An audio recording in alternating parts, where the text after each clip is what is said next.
کہ یہ فینسنگ بھی ہو جائے گی, سارا کچھ ہو جائے گا. ہمیں جو باہر سے تو جو آتے تھے راہ کے ایجنٹ یا کچھ, ان سے تو ہم نبٹ بھی لیتے تھے کہ ہماری یہ فوجی ہے, لیکن جو اندرونی دشمن ہے اس اصل چیلنج ہمارا وہ ہے کہ ہمیں ان سے کیسے نپٹنا ہے. دیکھیں, جب تک اگر اندر گھر کا بیدی ساتھ نہ ہو تو باہر والے کی کبھی ضرورت نہیں ہوتی کہ وہ کوئی اس قسم کی چیزوں کو سبوتاژ کرے. اور جیسے ابھی راجہ صاحب نے بات کی, بات بالکل صحیح ہے کہ وہ ان کا میں شروع دن سے یہ کوشش رہی ہے کہ وہ کسی طرح جو ہے یہ گوادر کا اور سی پیک کا یہ جو منصوبہ ہے اس کو کسی طرح فیل کرنے کی کوشش میں لگے ہوئے ہیں. لیکن اللہ تعالیٰ کا بڑا کرم ہے, ابھی تک بڑے اسلوبی کے ساتھ اپنے روٹین کے مطابق کام وہاں چل رہا ہے. یہ صرف کورونا آیا جس کی وجہ سے تھوڑا سا سلو ڈاؤن ہو گیا ہے معاملہ پوری دنیا کے اندر. لیکن میں پھر یہ کہوں گا کہ ہمیں سب کو مل کر, اور جس طرح پاکستان کے اندر جو سیاسی قیادت تھی بلوچستان کی, جس طرح اس نے کنڈیمڈ کیا ان سب چیزوں کو, تو میں یہ سمجھتا ہوں کہ یہ بہت اچھی خوشائن بات ہے. ورنہ پہلے عموماً یہ ہوتا تھا کہ ہماری کچھ لوکل جو سیاسی تنظیمیں تھیں وہ بھی ان کے ساتھ کھڑی ہوتی تھی سپورٹ پہ, لیکن اس دفعہ الحمدللہ سب نے جو ہے کھل کر ان کو کنڈیم کیا ہے. اور اب ہمیں چاہیے کہ ہماری جو اندرونی سیکورٹیز ہے ان کو بھی اپنی نظروں کو گہرا رکھتے ہوئے.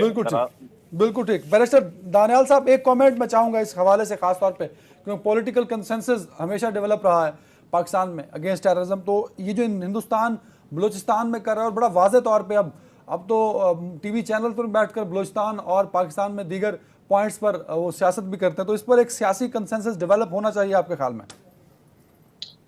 جی بالکل ڈیولپ ہونا چاہیے, اور لیکن ایک چیز بڑی ضروری ہے اس میں سمجھنے کے لیے کہ انڈیا پاکستان کا دشمن ہے, رہے گا, اور جب تک ہمارے پولیٹیکل ڈفرینسز ہیں اسی طرح چیزیں چلتی رہیں گی. اور جو بربریت آپ نے پہلے کشمیر میں دیکھی, اب وہ اسی طرح آپ انڈیا میں بھی, وہ بلوچستان میں آپ دیکھتے ہیں ان کی انفلٹریشن, اور الگ الگ طریقوں سے وہ گھسنے کی کوشش کرتے ہیں.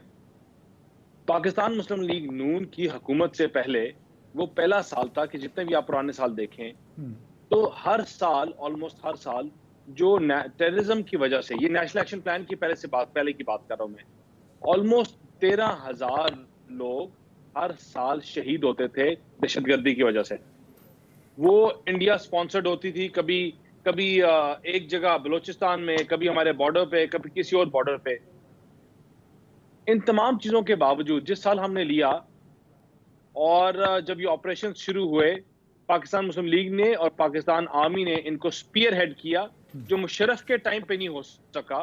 سب کو اکٹھے بلایا, نیشنل ایکشن پلان کیا, تمام اپوزیشن کو اپنی ایگوز سائیڈ پہ رکھ کے تمام سٹیک ہولڈرز کو پرائم منسٹر ہاؤس میں بلایا, اور سب گورنمنٹ کے اداروں کے ساتھ مل کے فائٹ کرنے شروع کیا. اور وہ پہلا سال تھا اس کے بعد کہ جو پاکستان کی وجہ سے پاکستان میں دہشت گردی سے شہید ہونے والے لوگوں کی تعداد 30,000 سے کم ہو گئی تھی. یہ کنسنسس تھا, سب کو ساتھ لے کے چلنے کی پالیسی تھی, اور اس سے آپ نے ایک مثبت رزلٹ دیکھا. ہماری فوج نے جل رہی کا ماضی کا صیغہ استعمال کر رہے ہیں, کیا اب نہیں ہے؟ آپ کے خیال میں اب نہیں ہے؟ میں خالی بتا رہا ہوں کہ یہ بہت بڑا چیلنج تھا. 2013 کے الیکشن سے پہلے ایک پول کیا گیا تھا, اس میں ہر پاکستانی کا سب سے بڑا جو ایشو تھا, سب سے بڑا, وہ دہشت گردی کا تھا, کہ دہشت گردی کا ایشو ریزالو ہوگا, ہم اس پارٹی کو چوز کریں گے. اور یہ ہم نے فائٹ کیا.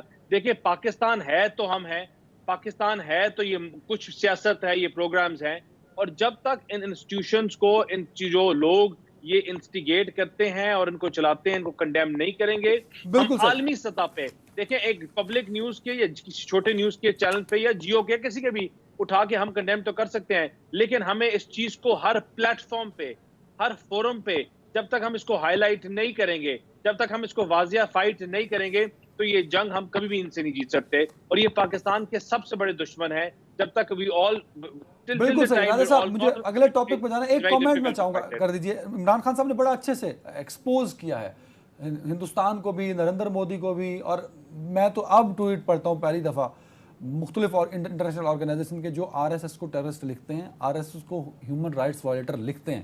تو یہ تو کریڈٹ ہے، لیکن اس پر جو ایک پولیٹیکل کنسنسس ہونا چاہیے تھا، جو نیشنل ایکشن پلان کے ٹائم نظر آیا کہ عمران خان صاحب نے کنٹینر چھوڑا اور وہ ان لوگوں کے ساتھ آگے بیٹھ گئے جن کے ساتھ انہوں نے 124-25 دن اختلاف رکھا، لیکن دہشت گردی کے خلاف وہ بیٹھ گئے ایک پیج پر آ کے.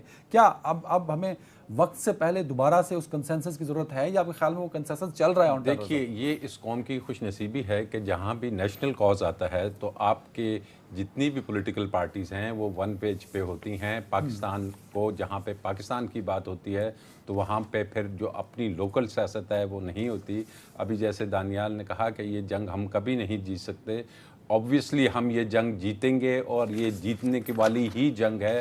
یہ کہنا کہ جناب ہم یہ نہیں جیت سکتے، آپ کے علم میں ہے کہ عمران خان نے جس انداز میں اس کو لے کے چلا، نہ صرف RSS، یہ BLA کو امریکہ میں یونائٹڈ کبھی نہیں جیت سکتے اگر ہم اکٹھے نہ ہوتے. جی ہم جیسے ہیں کہ BLA اور یہ آرگنائزیشنز ہیں کہ جس کو پہلے فنڈنگ ہوتی تھی انٹرنیشنل، لیکن اب دنیا میں ان کو کالا دم قرار دیا گیا ہے. تو یہ موجودہ گورنمنٹ کی اچھی ایک فارن آفس کی ہے کہ جناب ان لوگوں کو جو کہ باہر کے ممالک میں چند بلوچستان کے لوگ بیٹھے ہیں، چاہے وہ BLA کی صورت میں ہوں یا ایک دو اور ہیں جو ہندوستان میں بھی ہیں، تو ان کو ایکسپوز کیا جائے گا. اور جو حکومت بلوچستان ہے وہ اس میں کافی حد تک کامیابی کے ساتھ آگے جا رہی ہے، آرمی کے ساتھ مل کے، کیونکہ بلوچستان ہے تو پاکستان ہے. بالکل صحیح، بہت شکریہ.